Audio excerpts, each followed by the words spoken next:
తెలంగాణ రాష్ట్ర ప్రభుత్వం ప్రతిష్టాత్మకంగా చేపట్టినటువంటి సన్న బియ్యం పంపిణీ ఉగాది రోజున తెలంగాణ రాష్ట్ర ముఖ్యమంత్రి రేవంత్ రెడ్డి సూర్యాపేట జిల్లా హుజూర్నగర్లో ఘనంగా ప్రారంభించడం జరిగింది. అయితే ఈ రోజు అంటే మంగళవారం రోజు సూర్యాపేట జిల్లా వ్యాప్తంగా కూడా రేషన్ డీలర్ల వద్ద లబ్ధిదారులు మొత్తం కూడా సన్న బియ్యం తీసుకుంటేందుకు రావడం జరిగింది. మనం చూస్తున్నాము, విజువల్స్ చూస్తున్నాము. మొత్తం లబ్ధిదారులు ఎవరైతే ఉన్నారో వాళ్ళంతా కూడా బాగా తీరారు. అసలు ఈ విషయాన్ని మనం లబ్ధిదారుల విషయం తెలుసుకున్నాము. చెప్పండి అన్న, అసలు సన్న బియ్యం అంటే ఏ విధంగా ఉంది?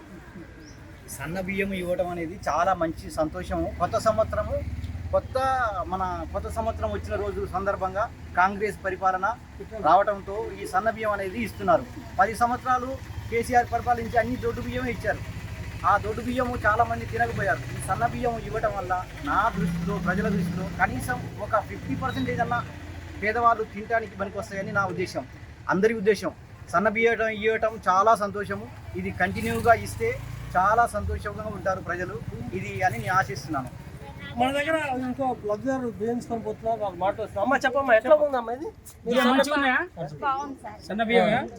సన్న బియ్యం తీసుకున్నావు ఇప్పుడు? అంటే గతంలో మీరు బియ్యం తీసుకొని పోయేవారా లేకపోతే అమ్ముకునేవారా? తీసుకే వెళ్ళేవారా? ఓకే.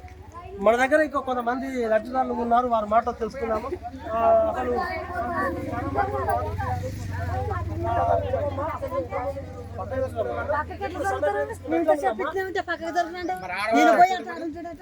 బాగుంది. ఇంతకుముందు దొడ్డు బియ్యం అప్పుడు ఎవరైనా తీసుకపోలేదు, ఇప్పుడు సన్న బియ్యం కంటే అందరూ వచ్చి లైన్ లో నిలబడ్డారు. ఓకే. మన దగ్గర అన్న చెప్పండి, మీరు గతంలో కూడా మీరు బియ్యం తీసుకునే పోయేవాళ్ళు, ఇప్పుడు సన్న బియ్యం ఏ విధంగా ఉంది? ఇప్పుడు పనికి వస్తుంది. అంతకుముందు మేము అంతా తీసుకుపోయిపోయి అసలు మంచిగా హ్యాపీగా ఉంది. అంటే సన్న బియ్యం మీరు బయట కొనుక్కునే వాళ్ళ ఎట్లా కేజీ కొనేవాళ్ళు? కొనుక్కునే వాళ్ళం బయట.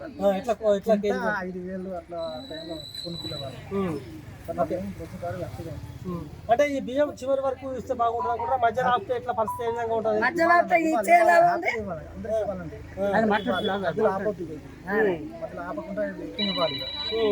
కంటిన్యూషన్ ఇవ్వాలి.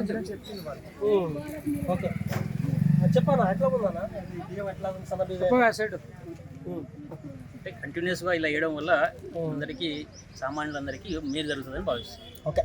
ఇక్కడ ఎవరైతే లబ్ధిదారులు ఉన్నారో వాళ్ళంతా ఒకే చెప్తున్నారు. ఎందుకంటే గతంలో ప్రభుత్వం మాత్రము దొడ్డు బియ్యం ఇవ్వడం వల్ల మాత్రము దొడ్డు బియ్యం అనేది పెద్ద ఎత్తున కూడా బ్లాక్ మార్కెట్లో వెళ్ళిపోయేది.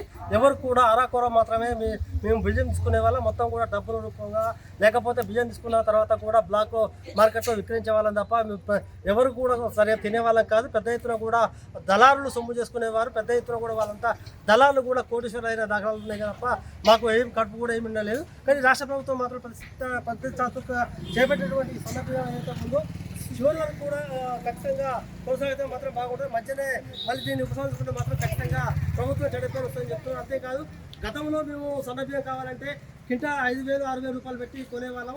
అయితే ఇప్పుడు అలాంటి విషయం ఉండదు. ఎందుకంటే కుటుంబంలో ఉంటే మాత్రం ప్రతి నెల 24 కిలోలు వస్తుంది. ఖచ్చితంగా 24 కిలోలతో మేము గడుపుకుంటామని చెప్తున్నారు. ఏదైనప్పటికీ కూడా తెలంగాణ రాష్ట్ర ప్రభుత్వం ఇది సన్న బియ్యం వేయడం మాత్రం లబ్ధిదారులు మాత్రం వ్యతిరేకంగా సంతోషపడుతున్నారు. కానీ ఒకవేళ మాత్రం ప్రభుత్వం మధ్యాహ్నం మాత్రం దీన్ని ఉపసంహరించుకుంటే మాత్రం ప్రభుత్వం చెడ్డ పేరు వచ్చే అవకాశం ఉంది. ఇలాంటి పథకాలు ప్రవేశపెడితే మాత్రం కాంగ్రెస్ ప్రభుత్వానికి మేలు చేకూరుతుంది తప్ప కీడు చేయకూడదని కూడా లబ్ధిదారులు అంటున్నారు. ఏదైనా కూడా రాష్ట్ర ప్రభుత్వం ప్రవేశపెడుతున్న 6 గ్యారెంటీలు ఏదైతే ఉందో ఈ 6 గ్యారెంటీలు కూడా ప్రజలకు చేరువలో తీసుకురావాలని కూడా లబ్ధిదారులు కోరుకుంటున్నారు. అంతేకాదు, తెలంగాణ రాష్ట్ర వ్యాప్తంగా కూడా ఉన్నటువంటి రేషన్ బియ్యం మీద కూడా ఇప్పటికీ ఏదైతే ఇంతకుముందు ఉన్నటువంటి రేషన్ బియ్యంలో ఉన్నటువంటి కొంతమంది బ్లాక్ దందాల వల్ల కూడా బయటకు చేయడం జరిగింది. అయితే ఈసారి మాత్రము ఖచ్చితంగా సన్న బియ్యం కాబట్టి ప్రతి ఒక్క లబ్ధిదారుడు బియ్యం కొనుగోలు చేసి తీసుకుపోయే అవకాశం ఉంది. బ్లాక్ మార్కెట్ మాత్రం ఎలాంటి అవకాశం